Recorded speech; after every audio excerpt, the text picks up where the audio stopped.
Okay, so we are recording. Welcome, Jaya. Thank you. Nice to be here. So this is Jaya Prasad, and we met at a party, some rooftop party many years ago. I can't quite recall how many. I'm guessing maybe 8 or so, something like Sure. that. And then we started hanging out, became friends, and but during the time that we were friends, I noticed a couple things about Jaya that I thought were fantastic. Oh And no. yeah, exactly. And I would say they sort of fall in two categories. One is how you've navigated your career over the years. So I want to find out more. I don't think I've asked you really explicitly. And then just that you are insanely productive. So, you're what I see as one of these people who just keeps moving, and like we were saying a few moments ago, it's like this blur of activity. And I may bring up a couple of examples of that as well. Um, but I thought a good place to start was, you've had a very diverse career. So that's another thing that I'm very interested in is most people or many people have like a very kind of linear path or a literal path where they study something in school and then they're on that little career path. Whereas I've seen you kind of building a career over the years that's very interesting. So I'd love to hear a little bit about how that's happened, like where you started and some of the main building blocks that have happened. Yeah, so I actually I started going to school for broadcast journalism. When I was in high school, I wanted to be on TV. Like I just wanted to be on TV. I love the medium. I hosted all through high school cable access Indian program that talked to the Indians in Richmond, Virginia about, comings and goings and events and all that kind of stuff, including Bollywood news and whatever. And it used to be this rinky-dink cable access show that we did in a family friend's living room. Wow. But every once in a while, people would stop me and say, "Oh my gosh, are you that girl on that show?" And it wouldn't just be Indian people; it was a slew of different, diverse people, young and old, that would.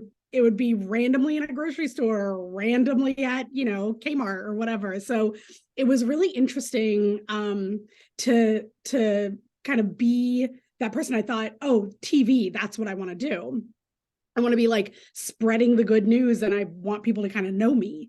And so I went to school for broadcast journalism. As I was coming out of school, I graduated 2 years after 9/11. And when I was graduating, I had a number of television stations. I graduated with honors from Florida State and FAMU. And I came out of school and I had a number of TV stations say, Americans just don't trust brown skinned people right now. Wow. And it was super hard. I mean, that Oh was my like gosh. Wow. reality hitting me all of a sudden. And I said, never, ever do I want to have a career where some crazy person can do something in this world that has nothing to do with me and my skill, my education, my background. None of it matters. Like, I just all of a sudden can't get a job because some crazy person did something. And so I said, you know what? I'm going to diversify. I have the skills of marketing, PR, communications. Now, I didn't go to school for that, but Right. let me figure out how to parlay what I thought was kind of devastating and what I wanted to do into something cool. Now, I'll tell Let me, you, yeah, sorry, I'm going to interrupt. go So, ahead. first of all, I'm blown away. I didn't know you had a TV show. That's really cool. That's that's really, really cool. But you said something just now. You said, okay, you were gonna pivot. But you said you knew marketing and communications, things like that. What made you feel like you knew those things? Well, first of all, I was 21, so 21-year-olds know everything, right? But also I think I knew that I could, like, I used to market the TV show I did in high school. In high school, I was also in every possible group, right? Like, so I was vice president of the class. I was the in the school play. I did, I was on the soccer team. I ran track. I did all those things. I wanted to be captain. Like, I had very high ambitions to do all of those things, but I also knew that I could speak to people and market things. So I could get people to come to our high school musical. I could get people to enjoy a, debate or model UN or any of that kind of stuff. Like, I knew that I could, if I could just talk to people, I could get it done. I also was the editor of the yearbook and the weekly newspaper. So I was able to write. And so I knew I could do Okay. communications. I could do marketing or write a press release, right? And at that time, Google wasn't big then, but I knew that I could kind of source what a press release looked like and write one and make Got it it. work, right? Yeah, And I so, mean, and that alone, like you said, you could get people to come to things that you can yeah, make a career out of that, yeah, right? And exactly. what's great is that you had awareness of that. A lot of Yeah. people, it's very interesting. A lot of people have superpowers and they don't really notice them. They're like, oh, it's just something that I do, or they don't notice it as something that they can begin to cobble together a career. So But it's also something that's a personality trait, right? And I think that people too often don't look at their personality traits as something that could be marketable in their career. But that was, like you said, a superpower. So, like, how can I make this work to pivot to something that is sort of a new career? And I'm competing with people. Remember 2003, people were getting out of college and not getting jobs, and getting out of college and not being right. able to find things. It Got was it. it was not a great time. I think 2008 was worse, but 2003 wasn't great. And so Got it. it was a lot of, okay, what's the next step and how do I make that work for me? So I said, okay, I'm gonna think about the skills that I have, and I'm going to start, let me get out there and do an internship and make that my what a future boss would call my on the streets MBA. Hmm. So get an internship that would teach me marketing, PR, these sorts of things, but in a realm that I kind of already knew. So I had an edge over other people that were applying. So I worked for a theater, and Hmm. they had an internship program that was a 1-year internship, and they had many interns, but the one, and everybody else was doing the acting internship or the, backstage internship and that kind of thing. I didn't really care about the acting and all of that. I had a goal in mind to get this streets MBA. Hmm. And so I said, I'm going to learn everything I need to about marketing and PR so I can build my resume. So I took What this gave you internship. that idea of like What'd you the say? streets MBA? Yeah, I love an that. on the streets MBA. I actually say that a lot because a lot of my jobs in the future um, become things that I am exclusively adept at. Like, you're not going to learn that in a class. I do employee engagement now. I'm sure there are, undergrad and master's degrees that are employee engagement, but in my book, you have to do it to know it. You Yeah, have to, and the degrees trail, right? yeah. The Oh, degrees yeah. are a trailing thing. They're trailing, right? Something happens for a while, and all of a sudden it's like, oh, there's an MBA in social media or something, and that Right, right, definitely right, wasn't there before. So yeah, right, exactly. So this internship was $125 a week. wow.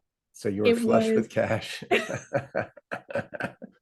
it was in we say it's a DC playhouse, but it is in Maryland, like 45 minutes from DC. But they offered housing. Oh wow. So you get housing and you get $125 a week. Okay. Not something you can live off of, but whatever. This theater was located in a very suburban, even like ex-suburban kind of place, Hmm. that it was trees and beautiful and rolling hills and that kind of thing, but like not a Starbucks in sight, not a Wow. one burger joint across the street that had been there for 100 years, and that's pretty much it. Um, so I don't know if some of the people watching might know Tallulah Bankhead. Pretty famous actress from the 30s, 40s. She used to summer at this playhouse called Olney Theater Center. She used to summer there and do a Mm, residency, and it was mm. a big deal back then. And I stayed in Tallulah Bankhead's house. Oh, wow. So it was just me, and all the other interns stayed in the theater. And I was Wow. in this little cottage. It was cute. Oh, that's great. There were mice, there were ants, there were roaches, but it was mine. Okay. And what I learned in this internship was the more things that you raise your hand and say that you'll do, because this theater was bootstraps, right? It was funded by subscribers, and it was had minimal, funding from, grants and government entities. So we all kind of pitched in and did what we did. So if you raise your hand and say, I'll do it, they'll give it to you. Got it. And Somehow figure it out. well, and I would say that's another theme, which is you are somebody who raises your hand, or, we were talking about it earlier. One thing I've seen you do is you spot opportunities, or at least this is the way it looks from the outside, that may be outside of your role. And then you're all in on that new thing. So I'm curious, how do you spot an opportunity, and sort of what gives you the confidence to say, well, I'll take that on? Well, it hasn't been without stumbling, right? There are toes that I have crushed on my way. There are people I have pissed off. But once you sort of learn, in any job that we ever go into, you see pockets of things that, like, gosh, it'd be really great if this was done better. Or, gosh, nobody's doing this thing. Like, somebody should really do it. It's the wherewithal first to identify where those holes are. And a lot of it starts with a personal pain point. Like, gosh, it'd be really easy for me to do my job if that thing was solved, or Right. if this hole was plugged, right? And then saying, gosh, what would I do? Like, if it were my role, what would I do? Or if I could impart kind of a suggestion on how to fix it, what would I do? And then kind of mulling that over. And then the toe crushing part comes in, where early in my career, I would say, go to my boss, or maybe my boss's boss, or whomever would listen, and say, hey, there's this thing over here, and like, here's how I'm going to fix it. And I'm going to do this and that and this and that and blah, blah, blah, and whatever. And they'd be like, no, it's not your job, not your role, not your job. That's what I was wondering. I'm curious how you ask. So the way that I have found that is most compelling, which gets into the being able to talk to people and being able to kind of bend folks to the way that the way of thinking by logic and emotion, is to sort of go to the stakeholders all around and say, hey, just, can we get coffee? Like, I have this idea of, like, don't you think that this thing is not working? And they probably will say yes, because they realize it too. What if we did this? Oh, I don't know, Jaya. Like, somebody would have to hire a person to do XYZ. Well, what if we did this and that other person did that? Maybe that could work. And then you go to another stakeholder. Hey, I just talked to so-and-so, and we were kind of thinking that, like, maybe if you plug it with this and maybe do all this other thing, maybe that could work. And you kind of start building a coalition. So you go person to person to person. Person to person. Yeah. It's a longer process, but it's better than the alternative, which is just letting this hole grow bigger. Right. And it's different than going to a boss or a leader and saying, I want to do this. And they're like, wait a minute, that's above your pay grade. Yes. Who are you to say that? Are you implying that I'm not doing my job well? Yes. all those things. And so when you get this coalition together, I mean, people inherently just talk, right? So now the first person I went to might mention something to somebody else. Now, I'm a little bit different, because I'm not so sure that I generally care that it was my idea specifically. I might mention that down the road, like, oh yeah, I came up with it, whatever. But I care more about it working efficiently, right? And my work being able to get done, and the project being able to move forward. And so for me, if that hole gets plugged, who cares whose idea it was? But over time, people start realizing that like there's a ground zero here, right? Of like, right. And you start generating those friendships too, because each person you go to separately come up with the idea. And then you go and talk to the next person and say, me and this other person, now that person is on your side of the table, right? Got it. You say, me and this other person came up with this. Then you go to your boss and say, you know, the three of us were really thinking about X, Y, and Z, and I'm happy to raise my hand and do the extra work, you know, so that it gets done. It kind of makes it so that you're making everybody look good, right? And you're also saying, we're doing this as a collective. Like I've talked to the stakeholders, so it's less risk for a Right. boss or a manager to go all in on it or to let you try it, because now you've got a coalition that's backing the idea. It's kind of community building at the same A time, little bit, yeah. which is interesting. But Yeah. you know, I think a lot of people probably run into resistance because they don't want to give up credit, and that can cause tension. So I find it interesting that you're willing to at least give up credit in the short term, and maybe over time, you know that you've talked to those people and they know who really did it. Um, I think credit's an interesting thing. I think yeah, I can, you know, most people want the immediate satisfaction of the credit, like you were saying. Mine is a longer game. I don't need say more credit. about that. I don't generally feel like I need credit immediately, especially when you start a new job. Um, Nobody wants someone braggadocious coming in and being like, That was no, I'm my going to change idea. this and I'm going to change that and I'm going to do right. Um, your job when you start a new role is to make everybody around you look good and also try and figure out what your actual job is, because it's not the job description that they posted. It's not whatever's written on LinkedIn. It's not whatever the previous person did. It is how you kind of shape it into what you want it to be and what makes for the most efficiency and ease for everybody else you're working with. So when you get in, it's about building those friendships and relationships that you can start kind of saying, I had this idea, what do you think? And sometimes you'll go into the meeting and someone will take the idea and it's okay. It's okay. Because it's not here for the short term. It is that if I keep giving ideas and bringing people in, by the fifth idea, people know I've done 2, maybe 3 of the ideas. That's enough for me. Got it. Yeah.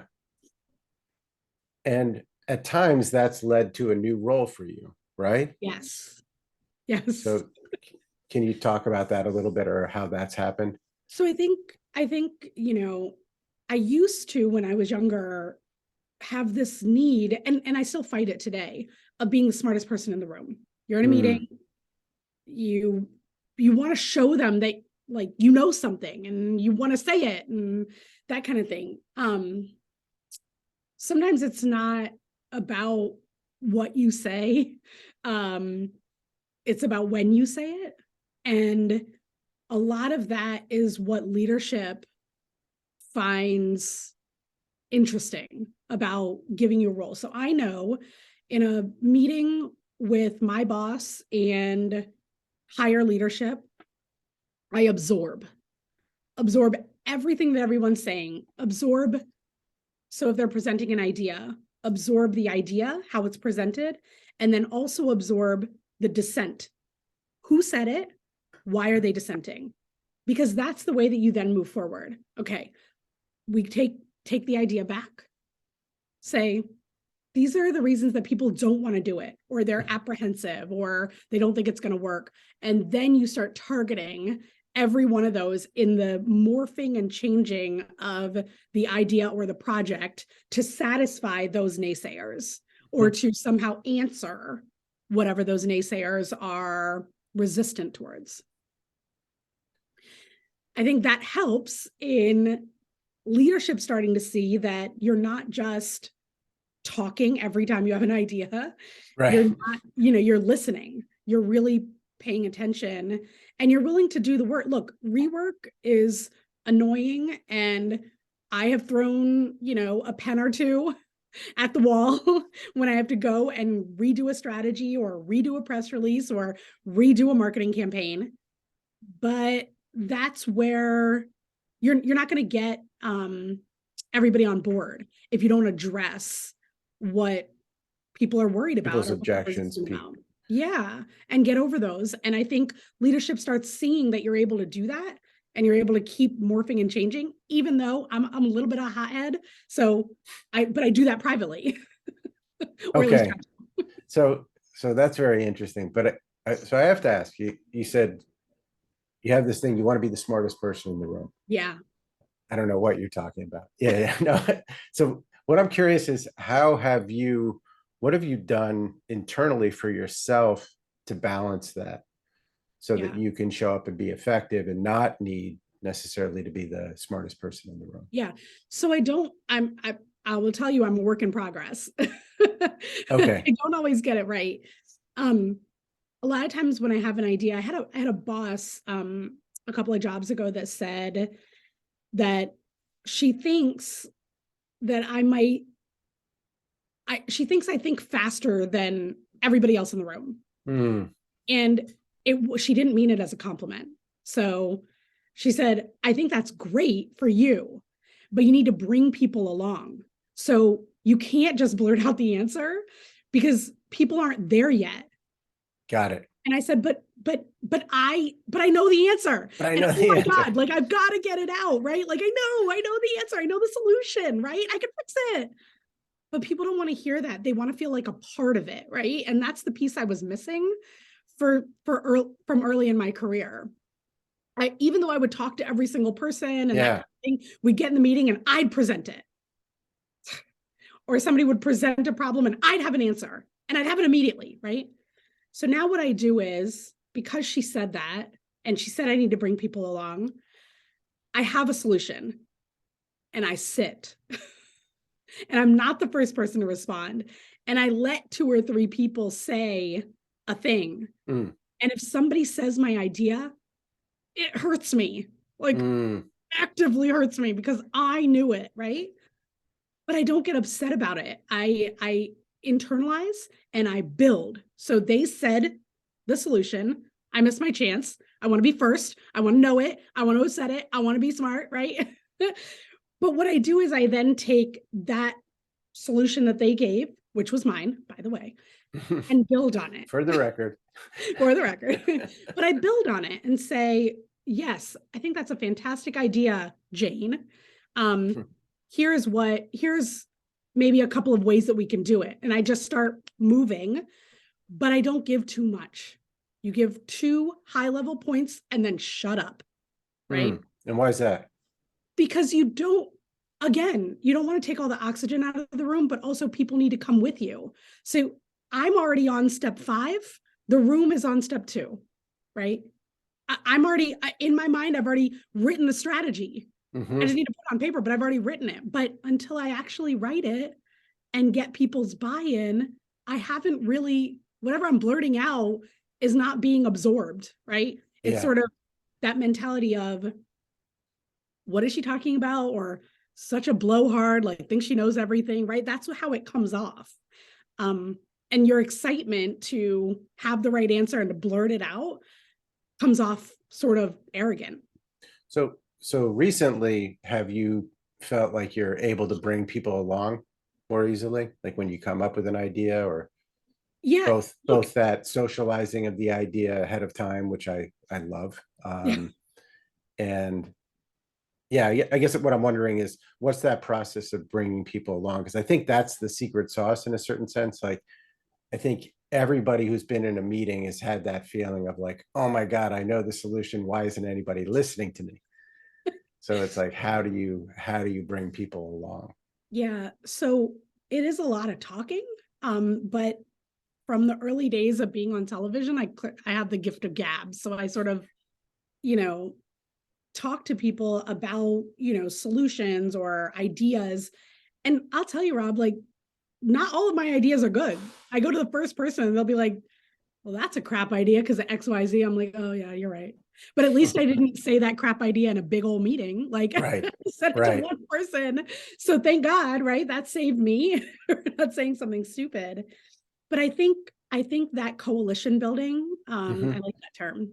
I think that coalition building is a part of it, but it's about building relationships. We now work in this remote hybrid sort of world where you're not bumping into people in the hallway, unfortunately. You're not meeting people at the water cooler, so to speak, right? And so a lot of it is making friendships, caring about what people did on the weekend, knowing their kids' names, like thinking about, oh my God, I saw this article that's exactly what you were saying the other day in the meeting. Here it is, and kind of cluing into the pieces that are personal for folks and what they care about, targeting your idea or the part of your idea, targeting that to what they might care about most and Got focusing it. on it, and then Yeah. saying, hey, this is bad for you, I think, because of X, Y, and Z. Is that right?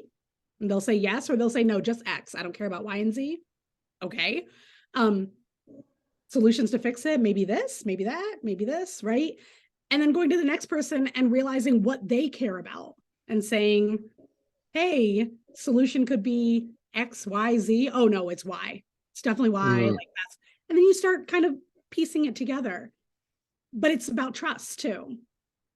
So if I know your kid had a soccer tournament, over the weekend, and the first thing I do when I get on a Zoom with you is ask you about that instead of diving right into the solution. Or if I know that you went on a really cool vacation, talking about that, because we're not running into each other around the water cooler. So now I've built a relationship with you.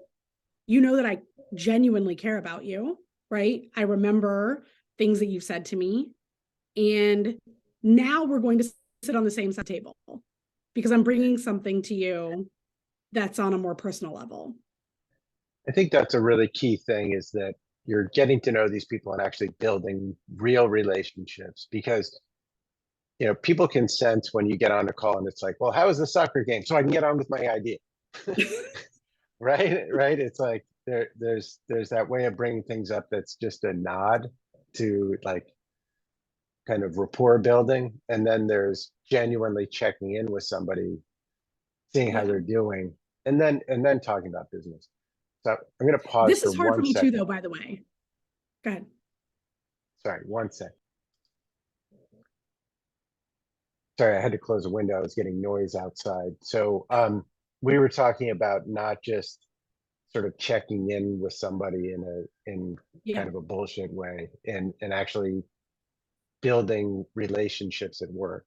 Um, and then work can also happen, Yeah. I right? think it makes it easier, right? When someone knows that you have taken an interest in them, you can then talk to them like a real person. Defenses are down, you trust them. I'm also working a work in progress on this too, because sometimes when I'm in work mode, it's like go, go, go, work, work, work, right? And so Yes. these are Yeah. things that I've learned from other folks that I've worked with that are really good at this. They Mm. take a step back.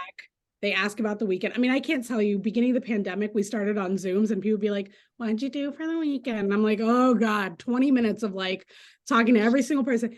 But now I understand the value of it. But it Right. took me a while to get there. I mean, people are still working out new ways of sort of showing up online, because we haven't replaced the water cooler yet, so to speak. Right. Um, Right. so so yeah, it's like, what'd you do this weekend? Blah blah blah. But I don't know.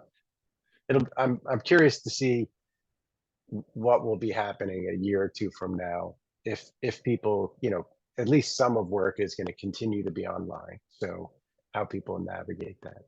But in any case, so sometimes that's led to a new role for you, just when Yeah. you've started doing something new for a while, or like, So how has that I think happened? what's happened is you start being known as someone that can sort of like a fixer.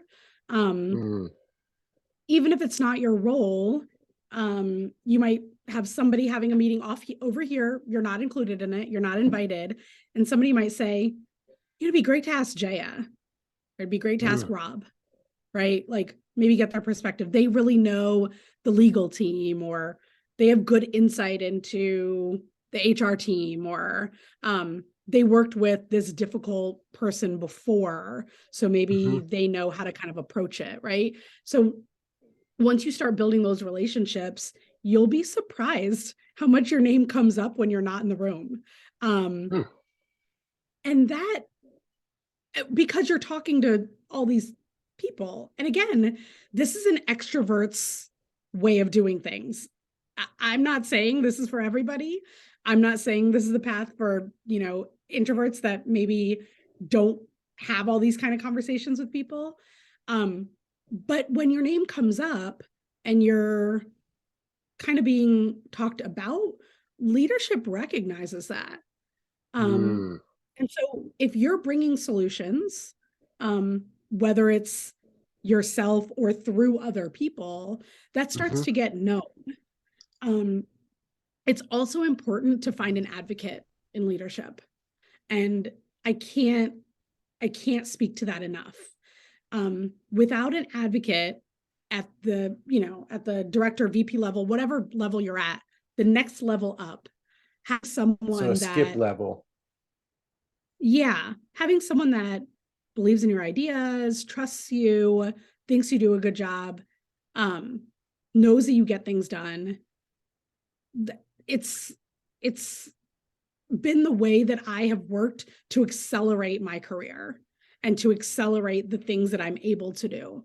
So, for instance, I was working in workplace strategy in one of my roles. And my role was to work with the communications team very closely on all of the things that we were doing in workplace strategy. So I would start kind of checking in casually with the VP of internal comms and just say, hey, we're changing this or we're doing that. And I got into a place where I started structured meetings, and then we just started pop-ins, because she trusted that if I was popping in, it was for a specific reason. Mm. And I would give her the nugget of information. I'm not just going on about my day or something, right? It was Hmm. important. Um, and so when workplace strategy, when that role was kind of coming towards an end, or the amount of work was growing less and less, the VP of internal comms said, hey, do you have a second to chat? And she said, now that you've built all this stuff with workplace strategy, what are your thoughts about coming over to communications and communicating it to everybody, Wow. since you know it? Interesting. But that, I just built that relationship with her. And like I said, it wasn't popping in for frivolous things. It was really important things that I thought she should know, but it was also giving her a little bit of insider information before her boss knew, so that she was armed, right? So so initially the the reason that you were speaking with her was to communicate something you were working on that was essentially interfacing with her domain. So that was the initial reason It was interfacing with her team. with And her I had a team. person who was under her who was really leading it. And I would talk to that person very regularly. But on big changes and big things, I would tell that person, but I'd also tell her. So you'd say, "Oh, I just want to bring you up to date on this." So those were the Yeah. initial interactions, and then how did the relationship evolve from there? Or is that pretty much what those conversations looked like over time? Yeah. I mean, it started there, right? But then I also, I just, she really loved Maine, like going to Maine. Hmm. And I went one time and I brought her something back from Maine that was like very specifically Maine. And I said, I thought of you when I was there, right? Just a small, I mean, it was like a trinket, a magnet, I Hmm. don't know, chocolate, something. Hmm. Um, and then I started kind of talking to her, I would see her in the cafeteria, or I would see her getting coffee, or she used to work really late. She used to write all the press releases, and she used to work really, really late. Sorry, all the speeches, and she used to Hmm. work really late. And I'd pop in at 6:30, 7 o'clock. She's still there. I'd be like, go home. What are you doing? Like, why are you, it's like you're caring for them. Got And it. I genuinely did. I mean, I really liked her. But I genuinely cared. And so the role came up because she liked me because I knew the things to tell her and the things I didn't need to bother her with.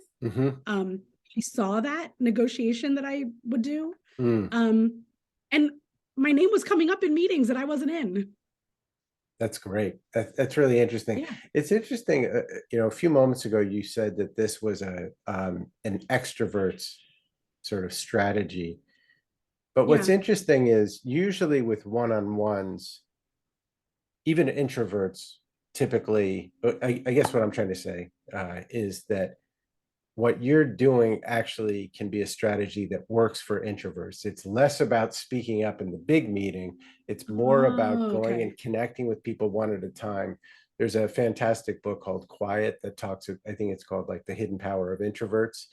And it discusses certain ways that introverts can sort of leverage their particular style. And one of the things they That's recommend amazing. is these one-on-one connections, because you can do so much before you get in the big meeting. So, yeah. Yeah, that's amazing. I mean, being on the scale of introvert to Yeah. extrovert, No, I'm you're definitely over on the, here. yeah. So I didn't realize, but that's cool. Yeah. Then maybe it's not an extrovert. I mean, I don't know. Maybe it's It, not. it can, Maybe it it's can for work the everyone. other way. Yeah. Yeah. Yeah. Um, all right. I want to change directions Yeah. momentarily. Just Let's do it. so all the other stuff that you do, um, you teach dancing, right? Yeah, I do. So I want to hear about that. Yeah, Uh, you you studied project management somewhere along the way too, I did.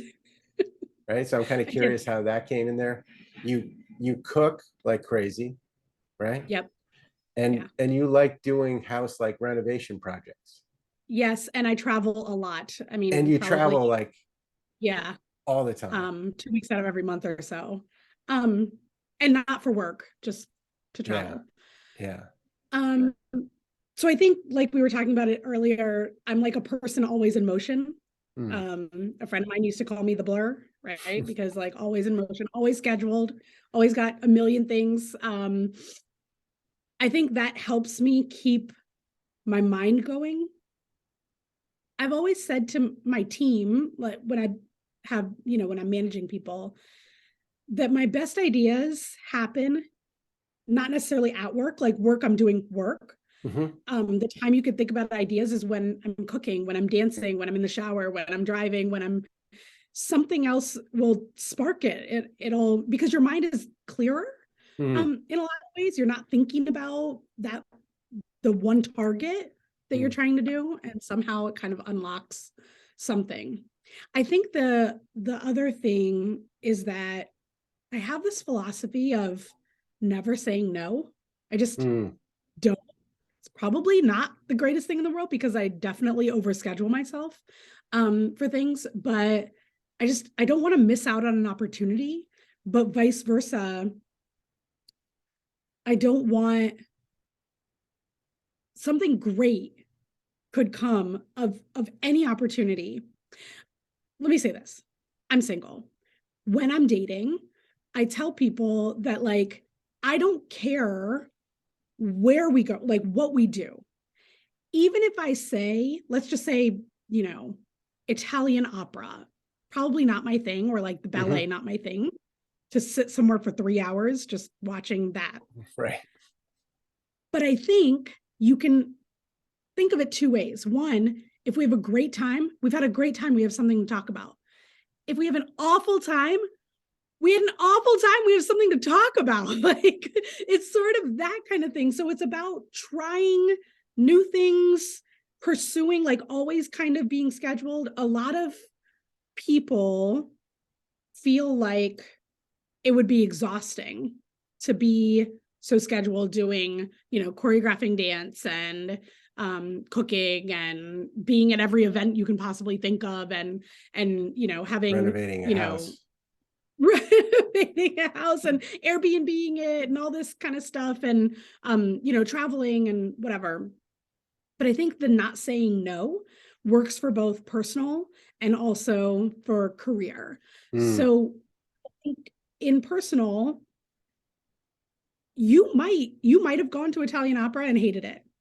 but maybe that experience in that point in time wasn't for you, or that it wasn't for you then. But I could go tomorrow and love it, right? I mean, it could happen. I could change my mind. When I was a kid, I hated cheesecake. I think it was the name. Cheesecake sounded gross. When I got older, I tried it again and loved it, right? So we change as people, but also like the company you have, the people you're with, there's joys to be found in anything, even if it's awful, right? So I think that's, take that personally, put it in a professional term. If somebody says, hey, can you do this thing? I might really not want to do it. I might really not want to write that press release, or I might not want to write that strategy, or whatever it might be, but I'm willing to try. And I'm willing to say, I've never done this before. Like, I want to try it. I've never done it before. I could be awful at it, or I could be great at it, but let me try. And it's also about suggesting those opportunities that you've never done before, and and allowing someone to say no to you. What's an example of that? So when I was leading workplace strategy, and I moved over to communications to kind of communicate all of the changes that we were doing in workplace strategy, the company I was working for was changing from their 1970s or 1930s buildings, and some of them were 1970s buildings, to brand new open space with like, glass walls and like all new and urban from like urban, right? In that, I had this idea. We were trying to figure out many ways that we can tell people the story. And you have to understand that people don't absorb information the same. Everybody absorbs it differently. Some people who are really analytical might just want to read an FAQ document. Some people might want to watch a video. Some people might want to go and hear the CEO speak about it. Some people might want to talk to their friends and get their friends' idea about what they think about the moves, the new building, whatever it might be. So you have to, as a communications person, give them all of these different mediums to absorb the information. One of my ideas, which I actually think was, I think at the beginning I thought it was a bad idea, but I thought I'd throw it out anyway, was to do a podcast about the moves. And I'd never done one before. So I just said, what if I did it? Like, but you did a TV show in high school. My entire leadership was like, no, you can't do that. No, you're not a speaker like that. Like, you wouldn't do, like, okay. So I said, okay, I still think it's a good idea. Let me lead it. Let me find someone to do it. Let me, do that kind of thing. So we found somebody that does, like, people knew that she was sort of a storyteller and that kind of thing. She did the first one. It wasn't great. And when she did it, it just didn't come across that she was knowledgeable about the topic, and I don't know, she wasn't passionate, right? I said, let me do one more, like, give me one more chance, and let me do it with her, because I'm passionate about the topic. She's a good storyteller. So we did it together, and it was better. Still wasn't great, but it was better. Right. Got it. Then I said, okay, so it's better. Give me a third way. Let us interview the architect. I know the topic. She can weave a story together. The architect is knowledgeable in a way that, like, I think people would want to hear what he had to say. So we built that. That third one published, like, straight to publish. So you didn't publish the first two. We ended up publishing the second one later on, after we did some editing to it. But yeah, pretty much we didn't toss it. Okay. Interesting. Okay. And you got to do it, which is fun. And you got to do it in a new way with other people. Yes, but they had trust in me, right? Because I had built the trust. Yeah. So they knew that. B, as soon as they said, don't like this, don't like that, I didn't give up. I just said, give me another opportunity to try it a different way with someone you might like better than me. That's okay. And then the third one, really caught their attention because it was a voice that the employees hadn't heard before. It was a Got it. voice that they hadn't heard before. Mm, It was just fun on a different way. But I took their feedback, right? I took their negative kind of energy naysaying it, and they didn't even know what they didn't like, but I took it and spun it. got it. Interesting. So you like doing new things. I do. Yeah. That's interesting because like when you do a construction project or like I just remember you hung a bunch of frames on a stairway or Yeah. something like Yeah. I would immediately think, I don't know how to do that. Like when you see something like that, do you just assume you can do it or Mm, maybe there's a little bit of that. Assuming I can do it. I think there's also, so I have an artist friend that I said, I want to kind of do this thing like a gallery sort of, but like it's all got to mix together. And he had a great idea of like getting some, really long rolls of paper from his artist studio. Mhm. Now he didn't help me do it, but he had this idea, and it then sparked, okay, maybe, because I was just going to hang them up and be done with it. But doing it his way, after talking to him, doing it his way that was a more thought through process Mhm. was a really good idea. So what'd you do with the And so paper? so the in my house, it's like a mosaic almost of photography from all of my travels that I put up in the stairwells. And so his idea was, in galleries, a lot of times, if they're doing kind of an intricate sort of thing, they'll put this it's like brown paper bag Yep. paper. They'll put it up on the wall, and then they'll draw where all the pictures are going to go so that they can map out, and they do that in galleries. Well, I didn't know that because I don't work in a gallery, but Mhm. that's what he said. He was like, this is how they do it. And so as soon as he said that, I said, that's a great idea. Where would I get paper? And he was like, I have it, and I'll just drop it off, whatever. And that was amazing. But if I hadn't talked to him, I wouldn't have known that. And you would And have just started hanging. I would have just hung. Did you, once you put the paper up, did you try different combinations or? Yes, that's how I knew that I had 5 left over. Like I didn't place it correctly. Like there are 5 pictures still here, or this one is jutting out too far and this one's this way and whatever. So it really helped being able to visually see what you're about to do before putting holes in the wall. Got it. Yeah. And is that something you usually do, like reach out to somebody and maybe just talk through a project or? Um, Not just projects. I even think like, things I'm gonna do in life in general. Got Um, it. I tell people that I'd love your thoughts on it. I don't tell them I want your advice. I don't tell them I want your suggestion. I tell them I want your thoughts. Um, What's different hope, about that? Hopefully that inherently tells them that even if I don't go with what you said, like you're giving me a different perspective and a way to think about it. But I don't want, sometimes when people say I'd love your advice, I feel like it almost locks you into having to do it. Um, Right. and you've heard people say like, well, if they weren't going to do it the way I said, like, why'd they even ask me? Right. I've heard Right. people say that, right?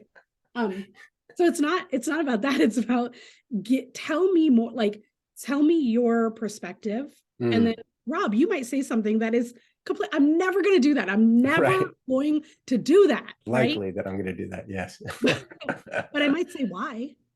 And you might tell me some why that I did not think of, Mm, right? got it. Interesting.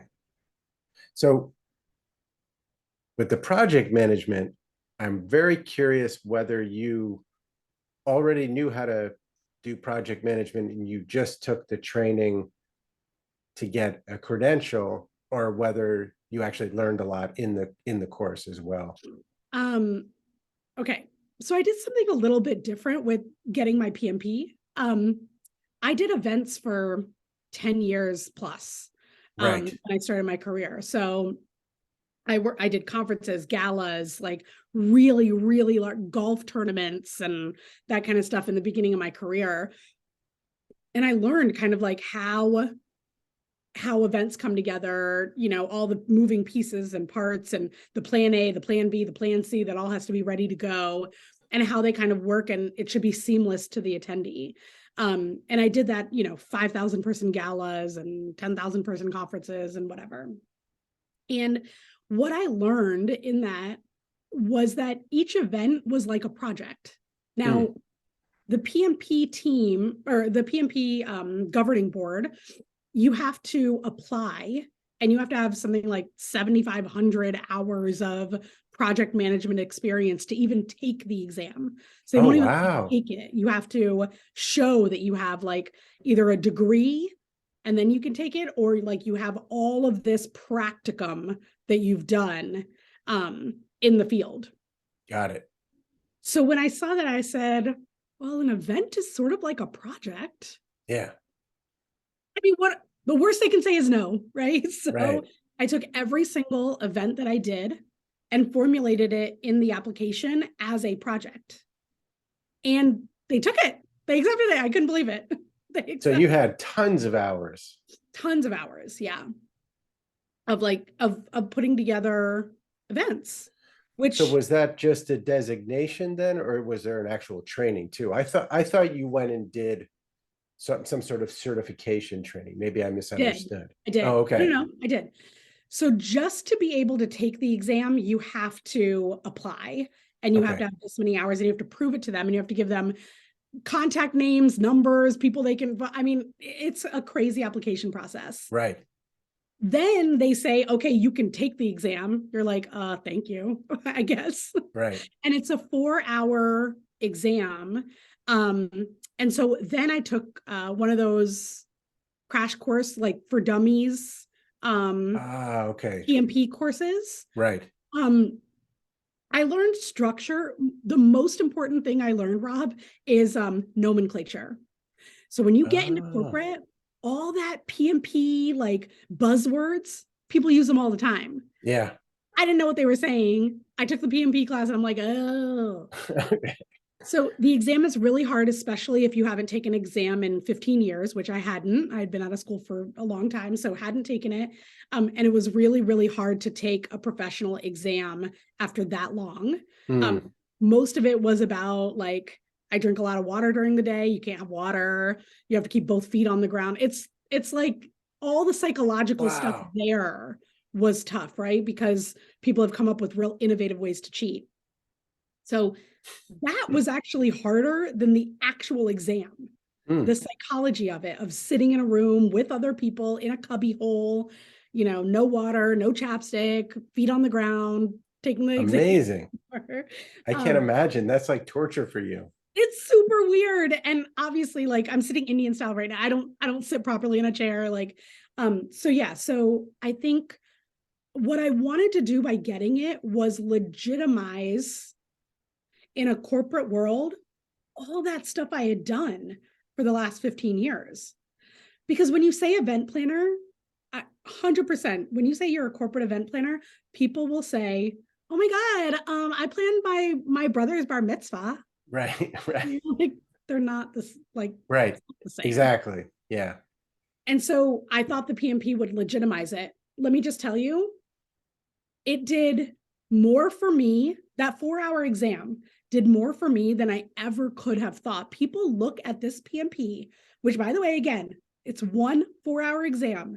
They look at it like some great certification, which the test is hard. Don't get me wrong. Like, it's not easy.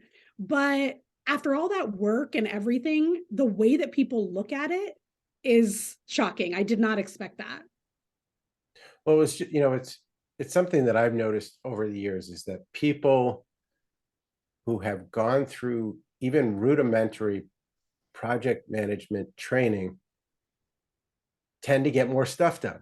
And I know it seems like it seems really obvious, but I'm often delivering trainings, and I think a lot of times everyone wants to be more productive.